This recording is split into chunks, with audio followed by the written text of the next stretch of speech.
आदाब नमस्कार, मैं शाहिद उमर। स्वागत आप सभी का सियासत टीवी के हिंदी समाचार में। आइए देखते हैं सबसे पहले हेडलाइंस। राम मंदिर चढ़ावा चोरी मामले में सबसे बड़ा खुलासा, फर्जी रसीद बुक बरामद, आरोपियों ने कबूली वसूली की बात। सुलझ गया सरदार सरोवर डैम का मुद्दा, महाराष्ट्र, गुजरात, राजस्थान और मध्य प्रदेश को किसे कितना मिला फायदा।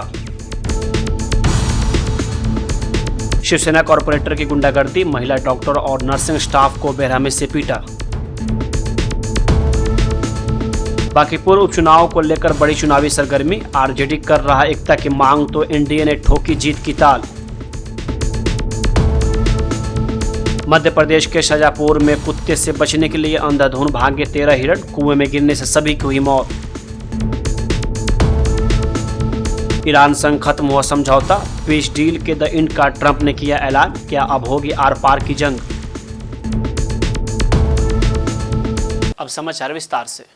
देश में E20 पेट्रोल को लेकर बहस अभी थमी भी नहीं है, लेकिन सरकार और ऑटो इंडस्ट्री की नज़र अब E25, E30 और यहाँ तक कि E85 जैसे ज़्यादा एथेनॉल वाले फ्यूल पर है।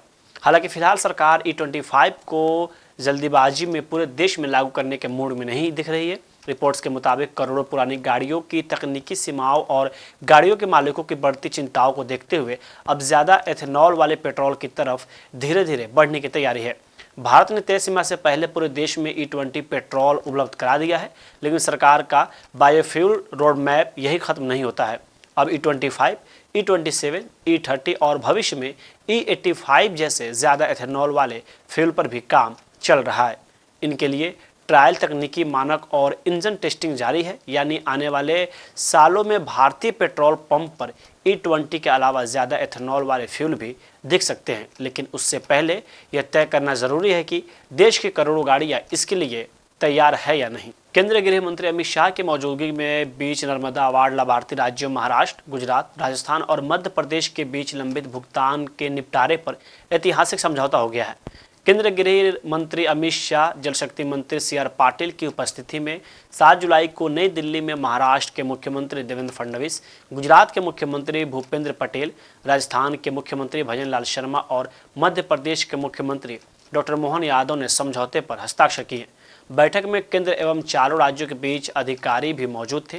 यह समझौता मध्य प्रदेश, गुजरात, राजस्थान और महाराष्ट्र राज्यों द्वारा सरदार सरोवर परियोजना के निर्माण के लागत साझाकरण के मुद्दों से जुड़े दीर्घकालीन विवाद को समाप्त करने की दिशा में एक ऐतिहासिक मील का पत्थर है, जिसके तहत लंबित देयों के अंतिम निपटान के रूप में किए जाने वाले भुगतानों को एक मुश्त निपटाने के रूप में हल किया गया है। जब चुनाव हो रहा था तो हमारी तरफ से राष्ट्रीय जनता दल की कैंडिडेट रेखा गुप्ता थी और अच्छा चुनाव लड़ी। लोगों का उनको बहुत समर्थन मिला और इस बार फिर हम लोगों ने, राष्ट्रीय जनता दल ने और राष्ट्रीय अध्यक्ष ने उनको उम्मीदवार बनाया है। तो और लगातार वो चुनाव हारने के बावजूद भी वो क्षेत्र में बनी रही, तो लगता है कि इस बार जनता उनको अपना आशीर्वाद और समर्थन देगी। पांच कुछ और भी कैंडिडेट हैं, बीजेपी ने भी अभिषेक कुमार को कैंडिडेट बनाया, कितना चुनौतीपूर्ण है? देखिए, कोई भी चुनाव चुनौतीपूर्ण तो रहता ही है किसी के लिए भी, लेकिन जो मुझे लगता है कि जो लोग जो चुनावी जो जमीनी स्तर के जो मुद्दे हैं, खासतौर पे युवाओं के लिए बेरोजगारी का मुद्दा हो, चाहे महिलाओं के लिए उनकी सुरक्षा की बात हो, महंगाई हो, ये सब मुद्दे लेकर के राष्ट्रीय जनता दल जा रहा है। उनके बीच पलायन की समस्या है। अभी तक आप 21 वर्ष होने जा रहा है, डबल इंजन की सरकार बिहार में है और एक भी फैक्ट्री बिहार को नहीं मिला है। सिर्फ वादे किए जाते हैं, जब चुनाव आता है लंबे लंबे वादे किए जाते हैं, लेकिन एक भी काम धरातल पर कहीं दिखता नहीं। वहीं महाराष्ट्र के ठाणे जिले से चिकित्सा जगत को झकझोर देने वाली और कानून व्यवस्था पर गंभीर सवाल खड़े करने वाली एक बेहद शर्मनाक घटना सामने आई है। डोंबिवली में KDMC द्वारा संचालित शास्त्री नगर अस्पताल में शिवसेना एकनाथ शिंदे गुट के कॉरपोरेटर रमेश म्हात्रे और उनके समर्थकों पर ऑन ड्यूटी एक महिला डॉक्टर और कई नर्सिंग स्टाफ के साथ बेरहमी से मारपीट करने का गंभीर आरोप लगाया गया है। मारपीट के मामले पर शिवसेना UBT विधायक महेश सामंत ने कहा कि महाराष्ट्र में न तो डॉक्टर सुरक्षित है और न ही आम नागरिक। यहाँ पूरी तरीके से कानून व्यवस्था का अभाव है। सत्ता पक्ष को लगता है कि बहुमत होने का कारण वे जो चाहें वो कर सकते हैं। उन्हें कानून का न तो कोई डर है और न ही कोई सम्मान। महाराष्ट्र राज्य में डॉक्टर सेफ नहीं है, आदमी सेफ नहीं है, सब अंधाधुंधी कारोबार चालू है। इधर इनको लगता है कि हम मेजॉरिटी में आए तो कुछ भी करें, कायदा से डरते नहीं है, कायदा खिसे में रखते हैं। अभी वहाँ पे डॉक्टर को मारना अच्छा नहीं, और शूटिंग देखा हमने। जिस तरह से जो कॉर्पोरेटर हैं शिवसेना एकनाथ शिंदे गुट के इस तरह से हाथापाई कर रहे हैं, हाथापाई करना गलत है। कुछ भी नहीं तो डॉक्टर है। डॉक्टर अब भगवान को अभी देखते नहीं, लेकिन डॉक्टर को ही भगवान के रूप में देखते हैं हम। जब पूछा गया हेल्थ मिनिस्टर से इस बारे में तो कि कुछ हॉस्पिटल के इस तरह से अवस्था है, इस वजह से कभी कभी गुस्सा आ जाता है, नहीं, इस तरह का बयान आया उनका। गुस्सा आता है तो मारपीट करने का क्या? मारपीट नहीं करना है, उससे सोल्यूशन है, कंप्लेंट करो। उनका अभी पूरा महाराष्ट्र में उनका वन साइड सत्ता है, वहाँ पे बोलो उनका लाइसेंस कैंसिल करो, लेकिन मारना गलत है। वहीं गुरुग्राम में हुई मानसून की बारिश ने मौसम सुहावना कर दिया है, लेकिन बदहाली के हैरान कर देने वाली तस्वीरें सामने भी लगातार आ रही हैं। बदहाली की तस्वीरें ने यहाँ विकास के दावों के भी पोल खोल दी है। यहाँ पर भारी बारिश के बाद जगह जगह जल भराव की स्थिति देखने को मिल रही है, जिससे सबसे अधिक यातायात प्रभावित हो रहा है। लोग घंटों जाम में फंसे हुए। वही सड़क धंसने की भी खबरें, तो कहीं ट्रैफिक की अव्यवस्था ने आम लोगों की परेशानी को बढ़ा दिया है। ऐसे में भारी बारिश की संभावना को देखते हुए गुरुग्राम पुलिस ने कॉरपोरेट कर्मचारियों के लिए वर्क फ्रॉम होम करने को लेकर एडवाइजरी जारी की है।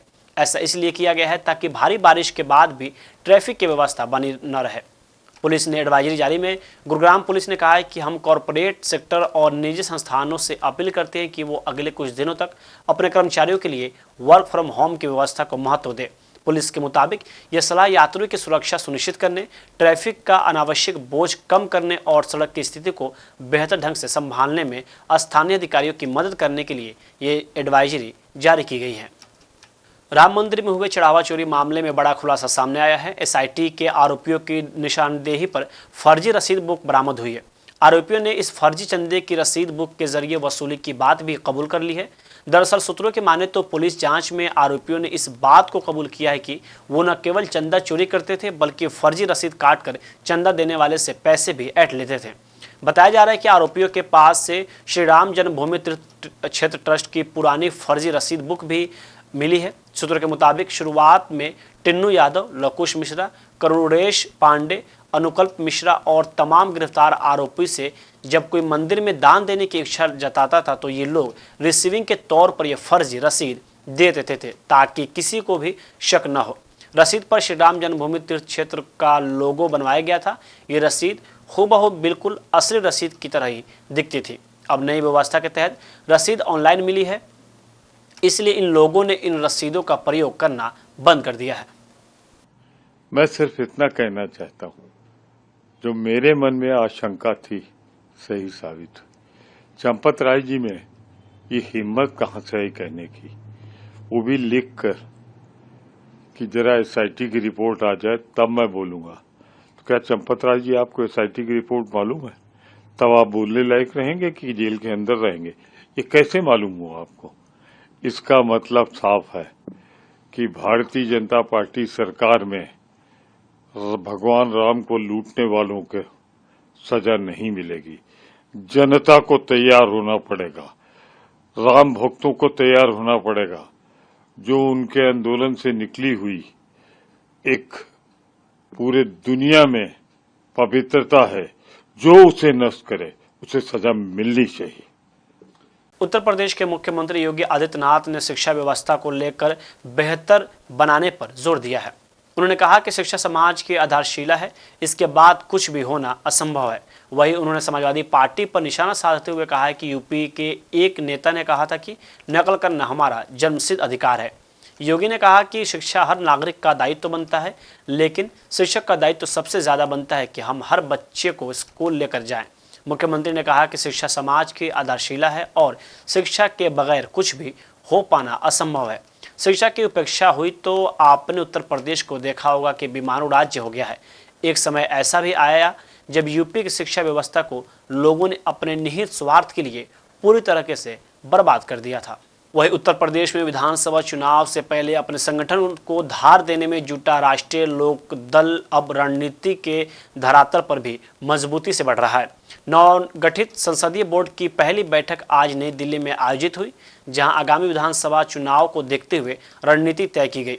संसदीय बोर्ड की बैठक पर आरएलडी प्रमुख जयंत चौधरी ने कहा कि केसी त्यागी की अध्यक्षता में पार्टी के संसदीय बोर्ड की बैठक हुई, जिसमें पार्टी से जुड़े कई मुद्दों पर चर्चा की गई। इसमें आने वाले चुनावों, खासकर उत्तर प्रदेश में होने वाले चुनाव की तैयारी पर ध्यान दिया गया। बैठक में पार्टी की नीतियों पर और चल रहे कामों को जनता तक पहुंचाने पर भी जोर दिया गया। पार्लियामेंट्री बोर्ड की बैठक हुई है। मैं बधाई देता हूं, हमारे चेयरमैन केसी त्यागी जी हैं, उनके नेतृत्व में ये बैठक संपन्न हुई। पार्टी के दलगत विषयों पे हमने चर्चा की। एनडीए के घटक दल के नाते एनडीए की जो नीतियां हैं, जो कार्य हो रहे हैं, जनता तक उनको ले जाना, एनडीए को और मजबूती देना, और अभी जो आगामी चुनाव हैं, खासतौर से विशेष तौर से उत्तर प्रदेश के संबंध में चुनावी प्रबंधन संगठन को दुरुस्त करने के लिए हमने चर्चाएं की हैं। बाकी मैं भी समिति में राष्ट्रीय अध्यक्ष दल का हूं, लेकिन समिति में सदस्य हूं। समिति के हमारे चेयरमैन केसी त्यागी जी हैं, वो आपको और ब्रीफ करेंगे। सर, कितनी सीटों पर आरएलडी चुनाव लड़ने का प्लान बना रही है? देखिए, ये जो बॉडी है, ये बॉडी हमारे उम्मीदवारों के चयन में और पार्टी के विभिन्न विषयों को लेकर पार्लियामेंट्री बोर्ड समय समय पे मीटिंग्स करेंगे, चर्चा करेंगे। खुशी की बात यह है कि सिर्फ हमारे दल से जुड़े हुए लोग नहीं, आउटसाइड पार्टी फोल्ड भी जो एमिनेंट सिटीजन्स हैं, जिनका एक बड़ा दायरा है, युद्धवीर जी किसान नेता बीकेयू के प्रतिनिधि आए, major general Bishambar Dayal ji retired, जिन्होंने आर्मी में उन्होंने देश के लिए उन्होंने सेवा की। We have invited them also to serve in the parliamentary board. आगे और भी लोगों को हम इनवाइट करेंगे। राजनीति सिर्फ खादी कुर्ता पहनने वाले राजनीतिक लोगों के लिए नहीं है, राष्ट्रीय लोकदल सबके लिए है। एक ओपन सिस्टम के नाते सभी को मैं निमंत्रण देता हूं कि आगे जो बैठकें होंगी विषयबद्ध तरीके से हम और लोगों को इनवाइट करेंगे। अभी सिर्फ सीटों तक हम सीमित ना करें इस समिति को। ये it's a very powerful body. Thank you. वही बिहार के पटना के हाई प्रोफाइल बांकीपुर विधानसभा सीट पर होने वाले उपचुनाव को लेकर राजनीतिक दलों के बीच बयानबाजी लगातार तेज होती जा रही है। एक और एनडीए अपनी जीत को लेकर पूरी तरह आश्वस्त नजर आ रहा है, तो वहीं महागठबंधन की ओर से विपक्षी दलों को एकजुट होकर बीजेपी के खिलाफ साझा उम्मीदवार उतारने की अपील की जा रही है। इस उपचुनाव में बीजेपी ने अभिषेक कुमार बंटी, आरजेडी ने रेखा कुमारी, जनसुराज ने प्रशांत किशोर और तेज प्रताप यादव की पार्टी ने वीणा मानवी को उम्मीदवार बनाया है। मुकाबला दिलचस्प होने की संभावना बताई जा रही है। वहीं राजद सांसद मीसा भारती ने कहा कि आरजेडी ने रेखा कुमारी को उम्मीदवार बनाया है, तो लगातार वो चुनाव हारने के बाद भी क्षेत्र में बनी रहती हैं, तो लगता है कि इस बार जनता उनको अपना आशीर्वाद और समर्थन देगी। चुनाव हो रहा था तो हमारी तरफ से राष्ट्रीय जनता दल की कैंडिडेट रेखा गुप्ता थी और अच्छा चुनाव लड़ी। लोगों का उनको बहुत समर्थन मिला और इस बार फिर हम लोगों ने, राष्ट्रीय जनता दल ने और राष्ट्रीय अध्यक्ष ने उनको उम्मीदवार बनाया है। तो और लगातार वो चुनाव हारने के बावजूद भी वो क्षेत्र में बनी रही, तो लगता है कि इस बार जनता उनको अपना आशीर्वाद और समर्थन देगी। प्रशांत किशोर भी कैंडिडेट हैं, बीजेपी ने भी अभिषेक कुमार को कैंडिडेट बनाया। कितना चुनौतीपूर्ण रहा है? देखिए, कोई भी चुनाव चुनौतीपूर्ण तो रहता ही है किसी के लिए भी, लेकिन जो मुझे लगता है कि जो लोग चुनावी जो जमीनी स्तर के जो मुद्दे हैं, खासतौर पे युवाओं के लिए बेरोजगारी का मुद्दा हो, चाहे महिलाओं के लिए उनकी सुरक्षा की बात हो, महंगाई हो, ये सब मुद्दे लेकर के राष्ट्रीय जनता दल जा रहा है। उनके बीच पलायन की समस्या है। अभी तक आप 21 वर्ष होने जा रहा है, डबल इंजन की सरकार बिहार में है और एक भी फैक्ट्री बिहार को नहीं मिला है। सिर्फ वादे किए जाते हैं, जब चुनाव आता है लंबे लंबे वादे किए जाते हैं, लेकिन एक भी काम धरातल पर कहीं दिखता नहीं है। वही मध्य प्रदेश के शाजापुर जिले में आवारा कुत्तों से अपनी जान बचाने के चक्कर में 13 हिरणों की कुएं में गिरकर मौत हो गई। शाजापुर गांव में यह हादसा हुआ है। गहरे कुएं में गिरने और समय पर कोई मदद न मिलने के कारण सभी 13 हिरणों और उनका पीछा कर रहे कुत्तों की तड़प तड़प कर मौत हो गई। इस घटना के बाद पूरे इलाके में सनसनी फैल गई है। फिलहाल वन विभाग और पुलिस की टीम ने स्थानीय लोगों के सहयोग से शव को बाहर निकाल लिया है। वन विभाग की प्रारंभिक जांच और परिस्थितियों को देखकर माना जा रहा है कि यह हादसा 1-2 दिन पुराना है। बताया जा रहा है कि एक सुखार आवारा कुत्ता हिरणों के इस झुंड को दौड़ा रहा था। वन विभाग के अधिकारियों के अनुसार मृत पाए गए 13 हिरणों में से 4 नर और 9 मादा हिरण शामिल हैं। ये जो घटना थी इसमें क्या हुआ कि जो कुत्ते हैं डॉग्स, तो एक डॉग ने उनको चेस करा, हिरण के जो झुंड थे मतलब कृष्ण मृग थे वो उनको चेस करा, तो भागते भागते जो कृष्ण मृग थे वो एक कुएं में गिर गए थे और कुत्ता भी उसमें गिर गया था। तो इसका हमने उनको सबको निकाला और उसका पीएम करवाया है और जो सैंपल है उसकी जांच चल रही है। प्रथम दृष्टया यही लग रहा है कि जो डॉग है उन्होंने उनको चेस करा जिसके कारण वो घबराहट से कुएं में गिर गए। प्रकरण विभिन्न धाराओं के तहत प्रकरण दर्ज किया गया, जांच भी चल किस तरह की? अभी जांच चल रही है ना, अभी जांच के बाद ही हम कह पाएंगे कि इसमें क्या है। प्रथम दृष्टया तो कुत्ते के चेस करने के कारण उनकी मौत हुई है। तुर्की की राजधानी अंकारा में आयोजित नाटो शिखर सम्मेलन के दौरान अमेरिकी राष्ट्रपति डोनाल्ड ट्रंप ने ईरान को लेकर बड़ा बयान दिया है। मीडिया से बातचीत में ट्रंप ने कहा कि उनका मानना है कि ईरान के साथ हुआ MOU अब खत्म हो चुका है। उन्होंने दावा किया कि हालिया घटनाक्रम के बाद दोनों देशों के बीच हुए इस समझौते का कोई महत्व नहीं रह गया। पत्रकारों के सवालों का जवाब देते हुए ट्रंप ने कहा कि मुझे लगता है कि MOU अब खत्म हो चुका है। इस दौरान उन्होंने इशारा किया कि अमेरिका और ईरान के बीच हालात इस स्तर तक पहुंच चुके हैं कि दोनों देशों के बीच हुए समझौतों का भविष्य अब समाप्त माना जा रहा है। हिंदी समाचार यहीं समाप्त होता है। मुझे दीजिए अब इजाज़त। बाकी खबरों के लिए बने रहें सियासत टीवी के साथ।